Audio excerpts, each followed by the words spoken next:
লৈ গৈছে এইটোহে আপোনাৰ বেগ নহয় নেকি হয় খুৰী চাওকচোন হয়তো সৰি দেই বেয়া নাপাবা কাকলি বেগটো পালানে পালো ব'লা তেনেহ'লে আহা ৰাজু ই তাৰমানে ইয়াতে থাকে ৰাজু ৰাজু কাকলি মই যাওঁ মোক কিবা এটা খাবলৈ দিয়া তুমি যাবলৈ ওলালাই গা ভাল পাইছা জানো আজি নহ'লে তুমি চেম্বাৰলৈ যাব নালাগে তোমাক হস্পিটেললৈ লৈ যাওঁ ব'লা সদায় জ্বৰ জ্বৰ বুলি কৈ আছা ডক্টৰক দেখাব লাগে আকৌ নেলাগে দিয়া মই এতিয়া গাটো অলপ ভাল পাইছোঁ আৰু কিবা অসুবিধা পালে ফাৰ্মাচীৰ পৰা টেবলেট কিনি খাই ল'ম আজি ৰাজাক তুমি স্কুলত থ'বগৈ নালাগে সি মোৰ লগতেই যাব পাৰিব ছুটিৰ সময়ত গৈ তুমি লৈ আহিবাগৈ ঠিক আছে হ'ব দিয়া বাইদেউ আপুনি ইয়াত বহুত দেৰিৰ পৰা ৰৈ আছে আমাৰ ইয়াত আজি বহুত ধুনীয়া অফাৰ চলি আছে আহক ভিতৰলৈ নেলাগে দিয়া মই আজি বজাৰ কৰিবলৈ অহা নাই মানুহ এগৰাকীক লগ পাবলৈহে ইয়াত ৰৈ আছোঁ কালি তাৰমানে বজাৰ কৰোঁতে বেগটো বদলা বদলি হৈছিল তেওঁ বস্তু এপদ মোৰ তাত গ'ল তাকেই দিবলৈহে ৰৈ আছিলোঁ নহ'লে আমাৰ ইয়াতে দি থৈ যাওক আমি তেওঁৰ নাম্বাৰটো চাই ফোন কৰি দিম আৰু তেওঁ আহি লৈ যাবহি কি তোমালোকৰ ওচৰত তেওঁৰ ফোন নাম্বাৰটো আছে নেকি হয় আমাৰ ইয়াত সকলো কাষ্টমাৰে ফোনৰ নম্বৰ থাকে তেনেহ'লে তুমি মোক অকণমান কষ্ট কৰি নাম্বাৰটো দিবা নেকি নিশ্চয় আহক ভিতৰলৈ বাবু যোৱা তুমি ড্ৰেছটো চেঞ্জ কৰি লোৱাগৈ মই তোমাক কিবা এটা খাবলৈ দিওঁ হ'ব মা এইটো আকৌ ক'ৰ আনন্দ নাম্বাৰ ফোন কৰিলে হেল্ল' কোনে কৈছে মাজনী মই তাৰমানে এই কালি যে তোমাৰ লগত মোৰ বেগটো সলনি হৈছিল শ্বপিং মলত মনত আছেনে খুৰী কওক কিয় বা ফোন কৰিলে তাৰমানে তোমাৰ বস্তু এটা মোৰ তাতে ৰ'ল সেইকাৰণে তোমাক ফোন কৰিছিলোঁ মোৰ বস্তু এটা মই যি বজাৰ কৰিছিলোঁ সকলোতো আহিছে নহয় আহিছে তুমি ভালদৰে চোৱাই নাই চাগে ঠিক আছে তেনেহ'লে সেই দোকানখনতে থৈ যাওক মই কোনোবা এটা সময়ত গৈ লৈ আহিমগৈ মানে মাজনী কালি তোমাক অকণমান সময়ৰ কাৰণে লগ পালোঁ যদিও বৰ ভাল লাগিল এই অজুহাততে তোমাক এবাৰ লগ পাব বিচাৰিছিলোঁ হয় নেকি ঠিক আছে তেনেহ'লে মই আপোনাক এড্ৰেছটো দি আছোঁ আপুনি সেই এড্ৰেছটোতে আহিব মাজনী এইখিনি সময়ত গ'লে তোমাৰ হাজবেণ্ডক লগ পাম নে নাপাম খুৰী বস্তুটো মোৰহে মোৰ হাজবেণ্ডৰ লগত ইমান কথা নাই আপুনি আহিলেই হ'ল আৰু তেওঁতো যিটি সময়ত ঘৰত পোৱাটো অলপ দিগদাৰে হয় নেকি তোমাৰ হাজবেণ্ডে কি কৰেনো তেওঁ এজন লয়াৰ তেওঁ প্ৰায় চেম্বাৰতে থাকে হয় নেকি তোমাৰ ল'ৰা ছোৱালী কেইটা মোৰ ল'ৰা এটা তোমালোকৰ ঘৰলৈ যাওঁতে যদি তোমাৰ গোটেই পৰিয়ালটোকে লগ পালোঁ হয় অলপ ভাল লাগিল হয় ঠিক আছে আপুনি তেনেহ'লে 4মান বজাত পোৱাকৈ আহিব তেওঁ সেইটো টাইমত এবাৰ ঘৰলৈ আহে ঠিক আছে হ'ব দিয়া ৰাজু কিমান সময়ত পালাহি ইয়াত বহি আছা যে হ'ল অলপ সময় মোৰতো বিষাই গৈছে গম পাইছানে আজি ইমান ক্লাইণ্ট আহিছে তাৰ উপৰিও আকৌ কেছ এটাই মাথা গৰম কৰি দিছে বাবু ক'ত তাক অলপ আৰাম কৰিবলৈ দিছোঁ গা ভাল পাইছা নহয় দুপৰীয়া কিবা অসুবিধা হৈছিল নেকি নাই একো অসুবিধা হোৱা নাই কঁকালটোহে অলপ বিষাই আছে তুমি চাহ একাপ খাবা নেকি যোৱা ভালদৰে চাহ একাপ বনাই আনা আদা দি কোন আহিল বা আকৌ এইখিনি সময়ত মানুহগৰাকী আহি পালেহি হ'বলা মানুহগৰাকী মানে কালি যে শ্বপিং মলত বেগটো সলনি হৈছিল সেই মানুহগৰাকী তুমি লয়াৰ বুলি শুনি তেওঁ বৰ ভাল পাইছে মোৰ কিবা বস্তু এটা হেনো তেওঁ হাতত ৰৈ গ'ল তাকে দিবলৈ আহিছে তোমাকো এবাৰ লগ কৰিব বিচাৰিছে তুমিও যে কি আৰু এনেকৈ জাকে জাকে কিয় ঘৰলৈ আহিবলৈ কোৱাচোন ফ্ৰড হ'ব পাৰে তুমিয়ে কথা পাতা মই ৰুমলৈ যাওঁ আৰে অলপ বহাচোন বয়সস্থ মানুহ মাত এষাৰ দিলে ভাল পাব খুৰী আহক খুৰী বহক এয়া মোৰ হাজবেণ্ড কি খবৰ ৰাজু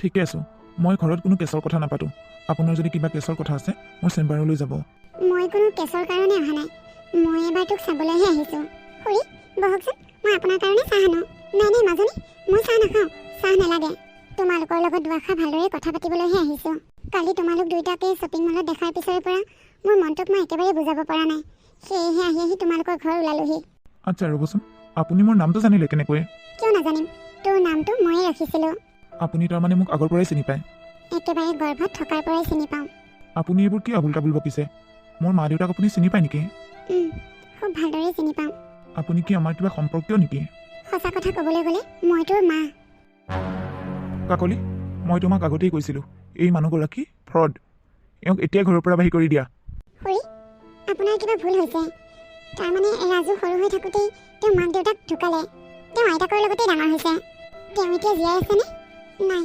তেওঁ ঢুকুৱা আজি 2 বছৰ হ'ল আচলতে এইবোৰ কথা কোৱা এতিয়া উপযুক্ত সময় নহয় তথাপিও নকলেও নহয় তোৰ দেউতা আৰু মই ভাল পাই বিয়া হৈছিলোঁ তোৰ আইতাৰে একেবাৰেই মানি লোৱা নাছিল এই কথাটো তোৰ দেউতা আৰু মোৰ প্ৰথম মৰমৰ সাক্ষী তই তোৰ দেউতাৰক মই ভাল পাই বিয়া হোৱাৰ কাৰণে তোৰ আইতাৰে একেবাৰে সহ্য কৰিব পৰা নাছিল তই জন্ম হোৱাৰ পিছতে তোৰ আইতাৰে মোক ঘৰৰ পৰা উলিয়াই দিছিল মোৰ কথাবোৰ যদি তোৰ বিশ্বাস হোৱা নাই তেনেহ'লে তোৰ দেউতা আৰু মই আগতেই তোলা ফটো আছিল তই বিচাৰ যদি চাব পাৰিবি এইবোৰ একেবাৰে মিছা কথা আজিকালি ফটো বনাব পাৰে তই মোৰ কথা বিশ্বাস কৰা নাই ন তোৰ দেউতাৰৰ যিদিনাখন এক্সিডেণ্ট হৈছিল সেইদিনাখনে মই হ'ব, আপুনি মোক নাটক কৰি দেখুৱাব নালাগে।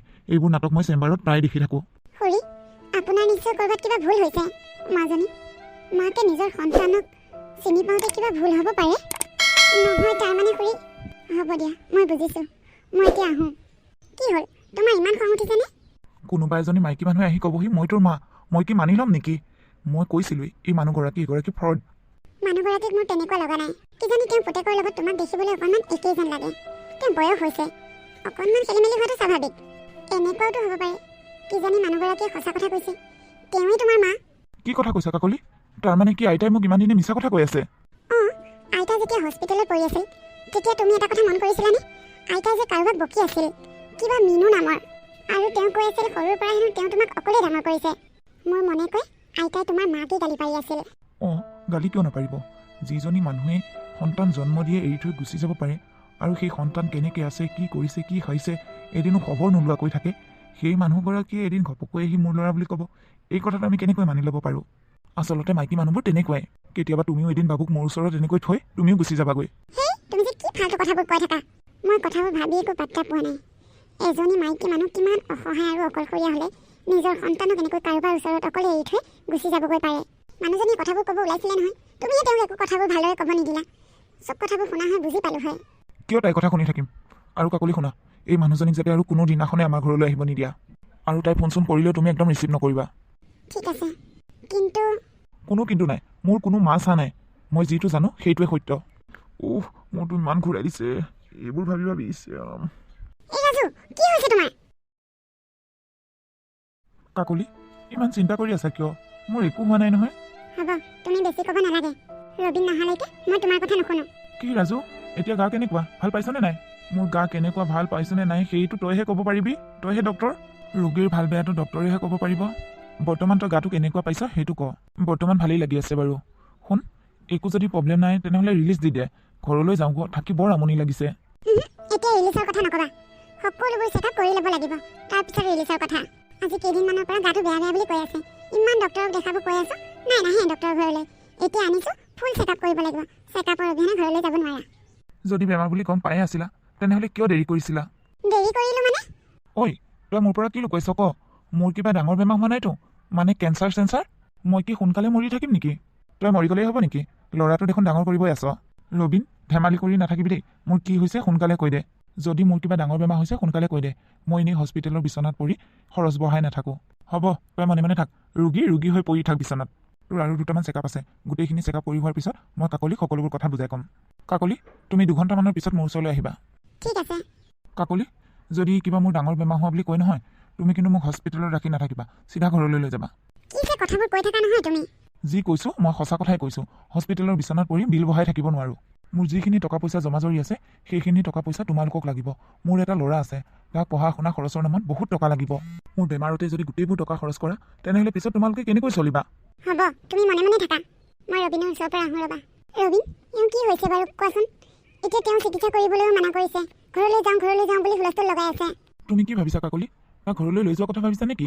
মইতো তেওঁ কি হৈছে ভালদৰে চাই মেলি চিকিৎসা কৰাৰ কথা ভাবিছোঁ। তেওঁ হৈছে কি আচলতে মই একো বুজি পোৱা নাই। ৰিপৰ্টবোৰ সকলো ওলালনে? তাৰ বেমাৰটো হোৱা আজি 6 মাহমানেই হ'ল। সি তোমাক তাৰ কিবা সমস্যাৰ কথা কৈছিল নেকি? মানে ধৰা গা বেয়া, কঁকাল বিষ, মূৰ বিষ, জ্বৰ? তেওঁ মাজে মাজে জ্বৰ হৈ থাকে আৰু কঁকাল বিষো হৈ থাকে। মই তেওঁক খুব ডক্তৰক দেখুওৱাৰ কথা কৈছিলোঁ। তেওঁ মোৰ কথা নুশুনে, ফাৰ্মাচীৰ পৰা টেবলেট আনি খাই আৰু ভাল পালেই ৰৈ যায়। তেওঁ আচলতে হৈছে কি তুমি মোক ভালদৰে বুজাই কোৱাচোন। ৰাজুৰ 2টা কিডনীয়ে ডেমেজ হৈ গৈছে। কি? তেনেহ'লে এতিয়া কি কৰিম? তুমি যিমান পাৰা সোনকালে চিকিৎসা আৰম্ভ কৰা। তাৰ 2টা কিডনীয়ে বেয়া হৈছে। এটাও যদি ভাল হৈ থাকিল হয় মই চিকিৎসা আৰম্ভ কৰিলোঁ হয়, কিন্তু এতিয়া 2টা কিডনীয়ে ডেমেজ হৈছে।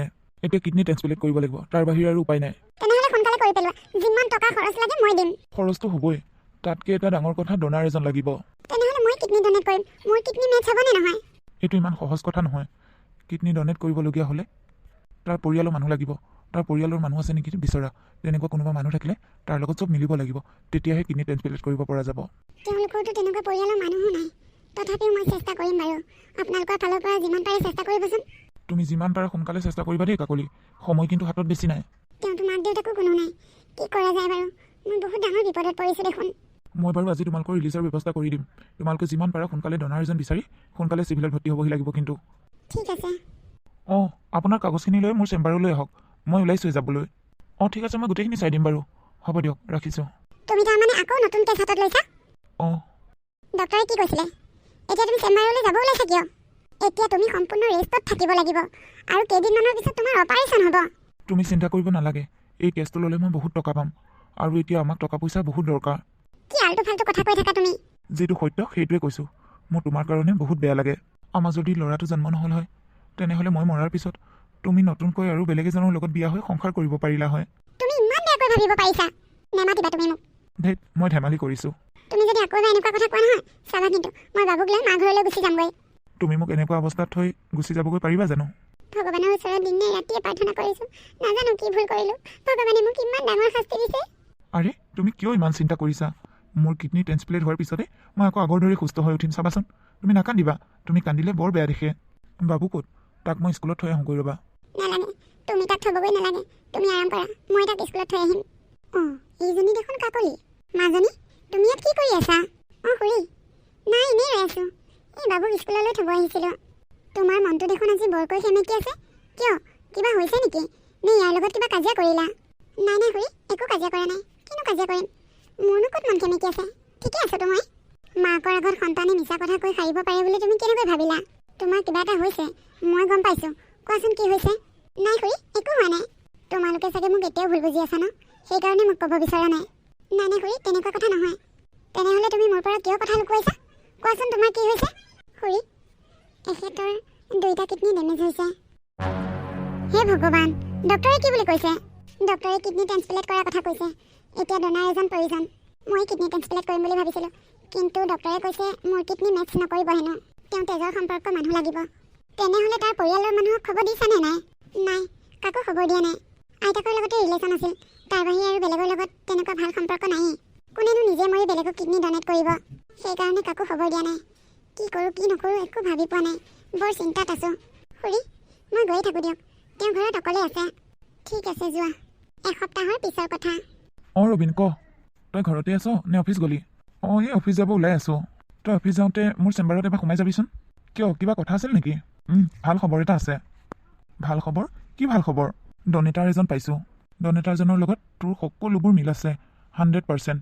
ইমানবোৰ কথা মই এতিয়া ফোনত পাতি নাথাকোঁ তই যাওঁতে সোমাই যাবি মোৰ তাত তেতিয়া তোক সকলোবোৰ কথা বুজাই ক'ম অঁ ঠিক আছে হ'ব দে বাৰু কোনে মোক কিডনী ডনেট কৰিবলৈ ওলাইছে বাৰু বন্ধু মই এতিয়া সম্পূৰ্ণ ভাল হ'লোঁ নে নাই অপাৰেশ্যনটো কালি হৈ গৈছে এতিয়া তই লগতে কেনেকৈ ভাল হ'বি সম্পূৰ্ণ 2 মাহমান তই পূৰা ৰেষ্টত থাকিব লাগিব বাৰু ঠিক আছে আৰু শুনচোন মোক যে কিডনী ডনেট কৰিলে এই মানুহজনৰ লগত টকা পইচা ডিল কৰিছিলি নে নাই তেওঁক সকলোবোৰ টকা দিলি নে নাই তেখেতে টকা নলয় কিয় নল'ব দিবই লাগিব তেওঁক যিকোনো উপায়েৰে টকাখিনি দিব লাগিব আৰু সেই মহান ব্যক্তিজন কোন বাৰু তই মোক এবাৰ লগ কৰি দে না তেওঁৰ লগত এবাৰ কথা পাতোঁ সঁচাকৈ তই তেওঁৰ লগত কথা পাতিব বিচাৰতো অঁ তোন তেওঁ মোক জীৱন দান দিছে আৰু মই তেওঁৰ লগত কিয় কথা নাপাতিম ঠিক আছে মই আহি আছোঁ ৰ যিয়ে তোমাক কিডনী ডনেট কৰিছে তেওঁৰ ওচৰত আমি চিৰঋণী হৈ থাকিম এইগৰাকী তোক কিডনী ডনেট কৰা মানুহগৰাকী খুৰী আপুনি মোক কিডনী ডনেট কৰিলে কাকলি খুৰী নহয় এয়া তোমাৰ শাহুমা আপুনি সঁচাকৈ মোৰ মা সন্তানৰ আগত মাকে কিবা মিছা কথা ক'ব নেকি মা